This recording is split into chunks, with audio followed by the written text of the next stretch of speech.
അമ്മ എന്തേ? ഇതുവരെ ഓഫീസിൽ നിന്ന് വന്നില്ല. വന്നില്ല ഇതുവരെ? ജാനു ചേച്ചി ഉണ്ടോ അവിടെ? ചേച്ചി നിലം തുടച്ചിട്ട് അടുക്കളയിലേക്ക് പോയെന്നാ തോന്നണേ.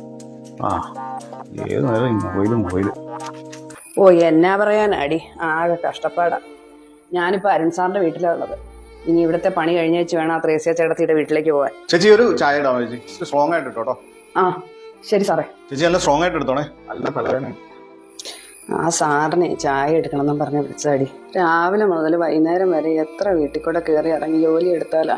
ഇതുമല്ലോ വീട്ടിലിരിക്കണവർക്കോ പിള്ളേർക്കോ വല്ലതും അറിയണോ? ഞാൻ പിന്നെ വിളിക്കാടി. ആ പുള്ളിക്ക് ചായ കൊണ്ട് കൊടുക്കട്ടെ. ദേ സാറേ ചായ. താങ്ക് യു ചേച്ചി. ഭയങ്കര തലവേദനയായിരുന്നു. ആരാ ചേച്ചി ബെല്ലടിച്ചോ നോക്കി? ജാനകിയമ്മ, നിങ്ങൾ ഓർഡർ ചെയ്ത ക്യാപിച്ചിനോ കോഫി. ഇതെന്നെ നിങ്ങൾക്ക് ഇത്ര കൊണ്ടുവരാൻ താമസം? ഞാൻ എത്ര നേരം ഓർഡർ ചെയ്തിട്ട്. ക്രീം നല്ലോണം ഇട്ടിട്ടുണ്ടല്ലോ അല്ലേ?